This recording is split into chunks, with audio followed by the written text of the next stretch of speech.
நேயர்கள் அனைவருக்கும் வணக்கம். வெண்முரசு கிராதம் அத்தியாயம் 17.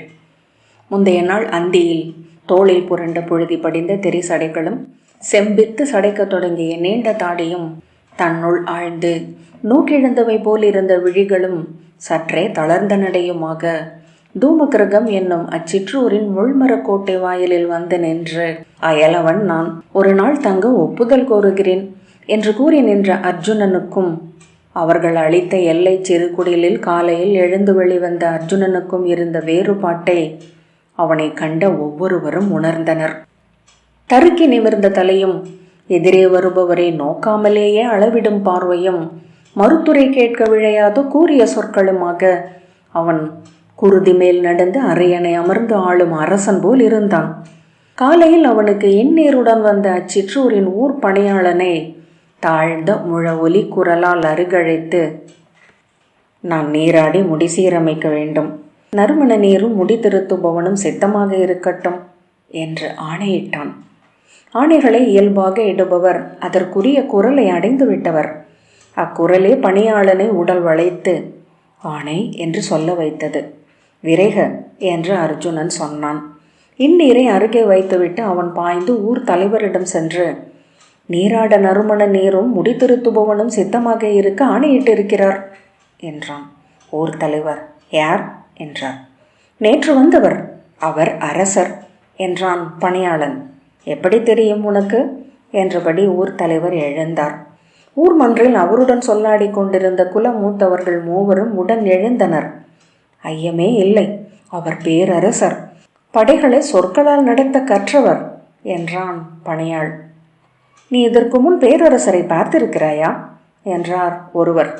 பார்த்ததில்லை, ஆனால் தன்னை குடிமகனாக உணரும் ஒவ்வொருவரும் பேரரசர்களை புரிந்து கொள்ள முடியும் என்றான் பணியாளன்.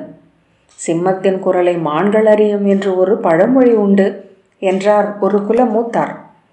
ஊர் தலைவர் நீராட்டுக்கும் முடி திருத்துவதற்கும் ஏற்பாடு செய்ய தன் இளையோருக்கு ஆணையிட்ட பின், அவருக்கு காலை உணவென எது என்று கேட்டார். பணியாள், அறியேன், எதுவாயினும் அது அரசர்களுக்குரிய உணவு என்று சொல்லி வெளியேறி கொல்லை நோக்கி ஓடிச் சென்றான். நாமே சென்று பார்த்து விடுவோம், யார் என்று அவரிடமே கேட்போம் என்றார் குல மூத்தார் ஒருவர். அவர்கள் விருந்தினர் குடிலை அடைந்த போது அங்கு நின்றிருந்த மூங்கில் ஒன்றை வெட்டி கோர்த்து அம்புகளை செய்து கொண்டிருந்த அர்ஜுனனை கண்டு தயங்கினர். அருகே ஒரு மரத்தில் மாட்டப்பட்டிருந்தது காண்டீபம். மெல்லிய குரலில், நேற்று அவரை பார்த்தபோதே இந்த வில் அரிதானது என்று எண்ணினேன் என்றார் குலத்தலைவர் ஒருவர். எப்படி என்று இன்னொருவர் கேட்டார். பார்வைக்கு பழைய மூங்கிலால் செய்யப்பட்ட எளிய வில் என்று தோன்றுகிறது. எந்த வேடனும் கை கொள்ளத்தக்கது. ஆனால் அதன் கணுக்களை பாருங்கள், மும்மடங்கு பெரிதாக இழுத்து நீட்டுவதற்குரியது அது. மூங்கிலால் ஆனதல்ல, அரியதோர் உலோகத்தால் ஆனது. இடக்கையில் எளிதாக அவர் அதை வைத்திருப்பதை பார்க்கையில் எடையற்றதென்று தோன்றியது. ஆனால் ஒரு முறை அதை மண்ணில் ஊன்றி அவர் எடுத்தபோது விழுந்த தடத்தை பார்த்தேன். நம்மால் இரு கைகளாலும் தூக்க முடியாத அளவுக்கு எடை கொண்டது. அச்சத்துடன், யார் அவர் என்றார் இன்னொருவர். எனது எண்ணம் பிழையற்றதென்றால் காடு புகுந்த பாண்டவர்களில் இளையவர். பிற அனைவரும் அவரை நோக்கி திரும்பி, அர்ஜுனரா என்றனர். ஆம் என்றார். அவரா நம் சிற்றூருக்கு வந்திருக்கிறார் என்று ஒருவர் வியந்தார். மெல்ல என்றார் இன்னொருவர். நான் அவ்வாறு சொல்லவில்லை. ஒருவேளை அவர் அஸ்வத்தாமனாக இருக்கலாம், ஜெயத்ரதனாக கூட இருக்கலாம். கர்ணன் அல்ல, அவர் மிக உயரமானவர் என்று கேட்டிருக்கிறேன். அர்ஜுனர் தான் என்றார் குலத்தலைவர். எப்படி தெரியும் என்று ஒருவர் கேட்டார். நேற்று அவரை முதற்கணம் பார்த்த போதே என் உள்ளத்தில் அவ்வெண்ணம் வந்து சென்றது. அது எவ்வாறு இயலும் என்று அதை அப்போது விலக்கி தள்ளினேன். இப்போது உறுதியாயிற்று. அவர்கள் இணைந்து பெருமூச்சு விட்டனர். அவர் அர்ஜுனர் என்றால் நம் ஊர் இனி எவரையும் அஞ்சுவதற்கில்லை. வில்லவர்கோன் கால்பட்ட மண்ணை பிறர் எண்ணவும் அஞ்சுவர் என்றார் ஊர் தலைவர். ஆம் என்றனர் அவர்கள். அவர்கள் வணங்கியபடி அணுக அர்ஜுனன் திரும்பி, நான் இன்றே இச்சிற்றூரிலிருந்து கிளம்புகிறேன் மூத்தவர்களே. இங்கு எனக்கு அளிக்கப்பட்ட ஏற்புக்கு நன்றி என்றான். அது எங்கள் நல்லூர் என்றார் குலத்தலைவர். பாண்டவ குலத்து இளவரசர் இச்சிற்றூரில் ஒரு நாள் தங்கினார் என்பதை எங்கள் தலைமுறைகள் நினைவில் நிறுத்தும். இனி இந்த சிறுகுடில் எங்கள் ஆலயங்களில் ஒன்று. அர்ஜுனன் விழிகளில் எந்த மாற்றமும் தென்படவில்லை. அம்புகளை கூர் செதுக்கி அம்புத்தூளி நோக்கி எரிந்தபடி, ஆம், நான் இங்கு வர நேர்ந்தது என்றான். இங்கிருந்து தாங்கள் செல்ல விழையும் இடம் எதுவோ அதற்கு நாங்கள் என்ன செய்ய வேண்டும்? அதை செய்கிறோம் என்றார் குலத்தலைவர். எங்கு செல்ல வேண்டும் என்று நான் இன்னமும் முடிவெடுக்கவில்லை. 4 திசைகளும் என்னை சுற்றி திறந்துள்ளன. 4ஐயும் நான் வென்றாக வேண்டும். முதல் திசை எதுவென்று எண்ணிக்கொண்டிருக்கிறேன் என்றான் ஒருவர். அதில் என்ன ஐயம்? தங்கள் தந்தையின் திசையாகிய கிழக்கு என்றார். அர்ஜுனன் அவரை பொருளில்லா நோக்குடன் திரும்பி நோக்கிவிட்டு பிரிதொரு அம்பை கூர்த்தீட்டினான். 2 இளைஞர்கள் வந்து வணங்கி, அரசே, இளவெந்நீர் காத்திருக்கிறது. நீராட்டுக்குரிய அனைத்தையும் எடுத்து வைத்து விட்டோம். முடி திருத்துபவன் காத்திருக்கிறான் என்றனர். நன்று என்றபடி அர்ஜுனன் திரும்பி நடந்தான். குலமூத்தாரில் ஒருவர், அந்த வில்லை ஒரு முறை தொட்டு பார்க்க வேண்டும் என்று என் விருப்பம் என்றார். எடுத்து பாருங்கள், அதற்கென்ன என்றார் இன்னொருவர். பிழையாக ஆகிவிடாதல்லவா என்றார் 3ஆமவர். குலத்தலைவர், மரத்தில் இருந்து சரிந்தது என்று சொல்லுவோம். எடுத்து பாருங்கள், நாமும் அதை தொட்டோம் என்பதே நாளை நம் இளையோருக்கு கதையாக சொல்லத்தக்கதல்லவா என்றார். அவர்கள் ஆர்வமும் பதற்றமுமாக ஒருவரை ஒருவர் நோக்கி கொண்டனர். அது ஒரு தெய்வம், இப்பாரத வருஷத்தை வென்று திசை திருப்புவதற்கென்றே மண்ணில் எழுந்தது என்கின்றனர் சூதர். ஒருவர் சென்று மரத்தில் தொங்கவிடப்பட்டிருந்த அந்த வில்லை பற்றி தூக்க முயன்றார். அவர் கைகளிலும் கழுத்திலும் தசை நார்கள் இழுபட்டன. என்ன என்றார் இன்னொருவர். எடை, இத்தனை எடை இருக்கும் என்று எண்ணவே இல்லை என்றார். அது வேண்டுமென்றே தன் எடையை கூட்டிக் கொள்கிறதா என்று இன்னொருவர் சென்று அவருக்கு உதவினார். எடை மாறிக்கொண்டே இருக்கிறதா? இருவரும் அதை தூக்கி அருகே வைத்தனர். நடன மங்கையென உடல் வளைத்து சிறு வெம்மலோசையுடன் அது நிமிர பிடித்திருந்த இருவரும் 2 திசைகளிலாக நிலை தடுமாறி விழுந்தனர். அவர்கள் மேல் சரிந்து விழுந்து அவ்விசையிலேயே துள்ளி புரண்டு அப்பால் சென்றது. கையொன்று எழுந்து, இது உயிர் உள்ளது என்றார் ஒருவர். இளம் புறவி என துள்ளுகிறது என்றார் மற்றவர். அதற்குள் நாம் அறியா தெய்வங்கள் குடிகொள்கின்றன என்று குலத்தலைவர் சொல்ல, ஒருவர் பின்னடைந்தபடி அஞ்சிய விழிகளுடன், அது நம் சொற்களை கேட்டுக்கொண்டிருக்கிறது என்றார். அதில் வாழும் தெய்வங்கள் நாம் தொடுவதை விரும்பவில்லை போலும் என்றார் ஊர் தலைவர். இளையவன் ஒருவன், அது கலிங்க சிற்பிகளின் நூன்பொறி. அதற்குள் நாம் அறியாத இழுவிற்கள் உள்ளன. அவற்றை அறியாதவர் அவ்வில்லை ஏந்த முடியாது என்றான். இதை யார் எடுத்து திரும்ப வைப்பது? நாம் அதை தொட்டதை அவர் அறிந்தால் சின்னம் கொள்வார் என்றார். அது விழுந்து விட்டதென்றே இருக்கட்டும் என்று ஒரு முதியவர் சொன்னார். அவர் நீராடி வரட்டும், உணவருந்தட்டும், கிளம்புகையில் தலைவணங்கி விடை கொடுப்போம் என்றார். பின்னிலையில் எவரோ, அவர் இன்றே கிளம்புகிறார் என்பது நன்று என்றார். அனைவரும் அவரை நோக்கி திரும்பினர். நான் அவர் விழிகளை பார்த்த பின் சொல்கிறேன். கொல்ல வரும் புலியின் நோக்கு அவற்றில் உள்ளது. நம்மை அது அறிந்திருக்கும் என்று தெரியும். ஆனால் அவ்விழிகள் நம்மை நோக்காது என்றார் அவர். அங்கிருந்த அனைவரிடமும் மெல்லிய அமைதியின்மை ஒன்று பரவியது. நாம் இம்மலைக்காட்டுக்குள் ஒளிந்திருக்கும் ஒரு சிற்றூர் மாந்தர்.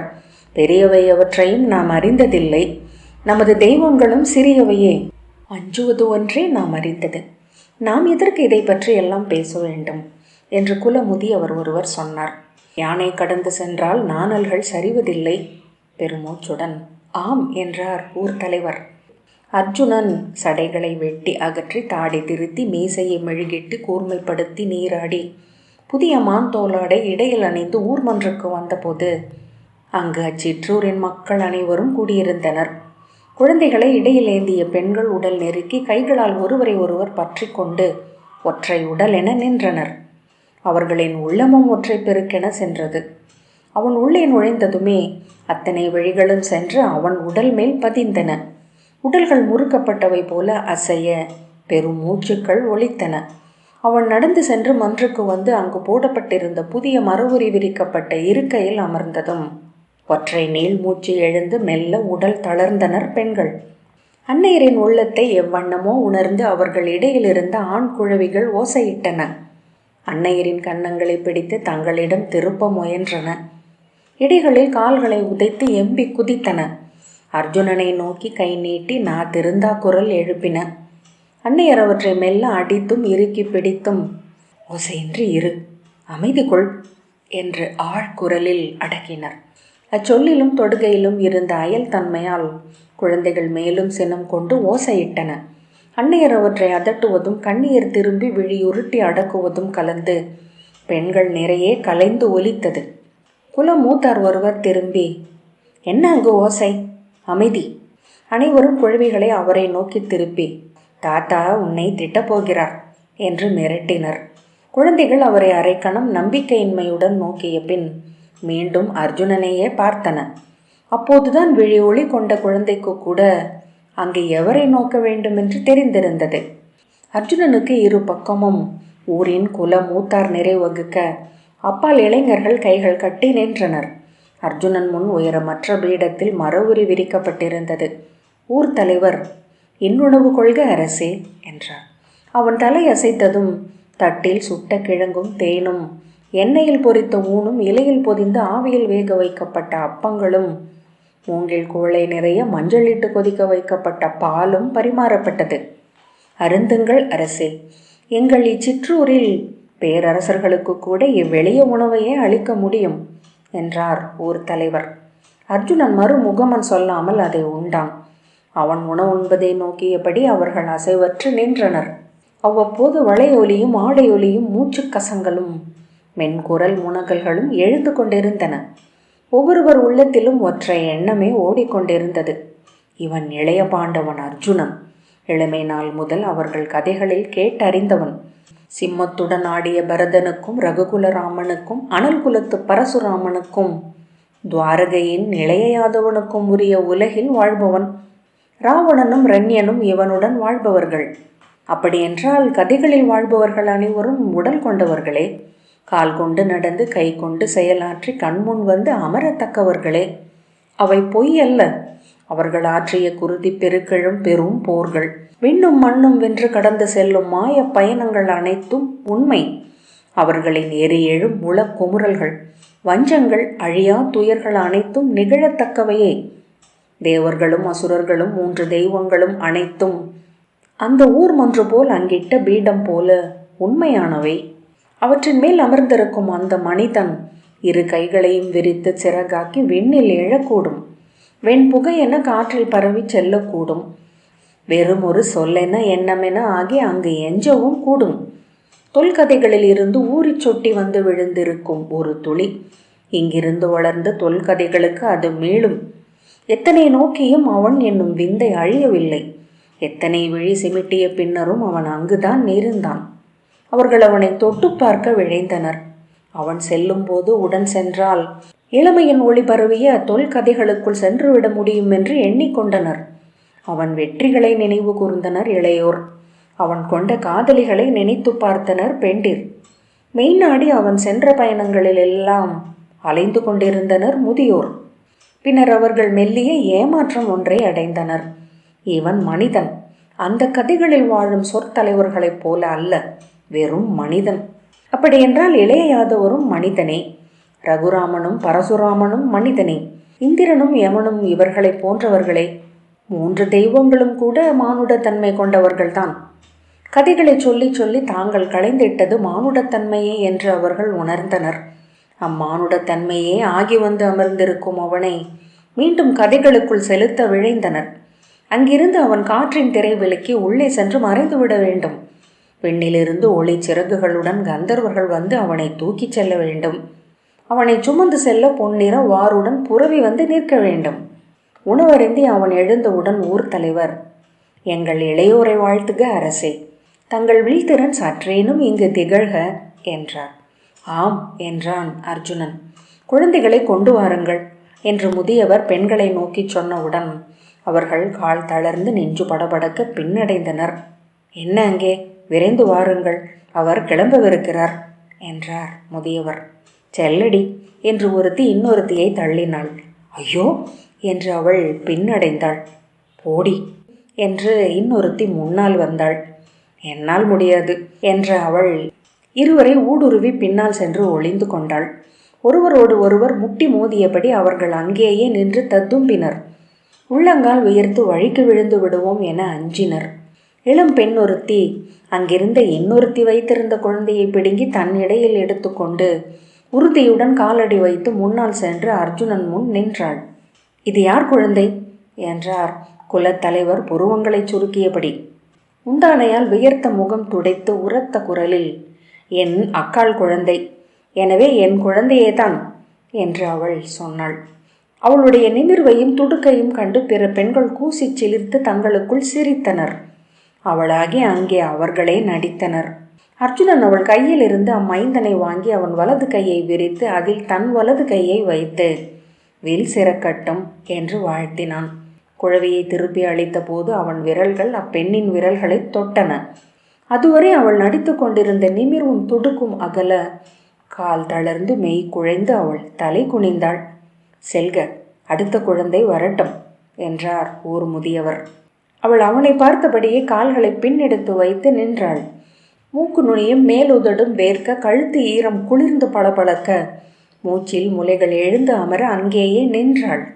அவள் நிலையை தன் உடலால் உள்ளமைந்த ஆண் எனும் சிறு துளியால் உணர்ந்த குழவி இரு கைகளால் அவளை முகத்தில் அடித்து கால்களை உதறி சினுங்கியது. உடல் திருப்பி தன் அன்னையை நோக்கி கை நீட்டி அம்மா அம்மா என்றது. அவள் அங்கே நின்றே கைகளை நீட்டி வா என்று அதை அழைக்க தாவியபடி அம்மா என்று வீறிட்டது. செல்லடி, அடுத்தவர் வரட்டும் என்றார் குல முதியவர். அவள் தலை குனிந்து கனவிலென மெல்ல நடந்து கூட்டத்திற்கு திரும்பினாள். குழவியை அதன் அன்னை அள்ளி எடுத்து கொண்டாள். சினத்துடன் திரும்பி தங்கையிடம், என்ன துடுக்கு உனக்கு? உன்னை பற்றி இங்குள்ளவர்கள் என்ன நினைப்பார்கள்? அவள் அச்சொற்களை கேட்டதாக தெரியவில்லை. பெருமூச்சு விட்டபடி சிவந்த கண்களுடன் வெம்மை தளதளத்த உதடுகளுடன் சற்றே திரும்பி அர்ஜுனனுக்கு தோள் காட்டி தொலைவை நோக்கி நின்றாள். அதன்பின் ஒவ்வொரு பெண்ணும் குழந்தையுடன் ஒருவரை ஒருவர் முந்தியும் தங்களுக்குள் ஒட்டியும் அர்ஜுனனை நோக்கி சென்றனர். அவன் ஒவ்வொரு குழந்தையாக எடுத்து அவற்றின் வலக்கையில் தன் கையை வைத்து வில் சூடுக என்று வாழ்த்தினான். குழந்தைகள் கையில் இல்லாத பெண்கள் குழந்தை ஏந்திய பெண்களின் தோளை அணைத்தபடி உடன் சென்றனர். அர்ஜுனன் முன் சென்று நின்று அவன் உடலை தங்கள் விழிகளால் முழுதும் தொட்டு நோக்கினர். அவன் உடலில் இருந்த வடுக்கள் பால் உறுப்பு என அவர்களை கிளறச் செய்தன. பெண்கள் நிறை முடிந்ததும் இளையோரிடம் சென்று படைக்கலம் கொள்க என்றார் குல முதியவர். ஒரு கூடை நிறைய அம்புகளும் குறுவாட்களும் கொண்டு வந்து வைக்கப்பட்டன. அக்குலத்து இளையோர் சென்று அர்ஜுனன் முன் பணிந்து அவன் கால்களை தொட்டு சென்னி சூடினர். அவன் அம்பையோ குறுவாளையோ எடுத்து அவர்களிடம் கொடுத்து வெற்றி திகழ்க என்று வாழ்த்தினான். அவன் கையில் இருந்து வாழ் பெற்றவர்கள் அது எடைமிக்கது என்பது போல தசை அதிர பெற்றனர். சிலர் உளம் பொங்கி விழி நீர் மல்கினர். சிலர் மீண்டும் ஒரு முறை குனிந்து அவன் கால்களை தொட்டு வணங்கினர். அவன் கைகள் தங்கள் கைகளில் பட்ட போது மெய் விதிர்ப்பு கொண்டனர். வாழ்த்துக்கள் முடிந்ததும் அர்ஜுனன் கை கூப்பி, நன்று திகழ்க, இச்சிற்றூரில் ஒரு நாள் உணவருந்தி இருக்கிறேன். நானும் எங்கள் குலமும் உங்கள் ஊருக்கு கடன்பட்டவர்கள்.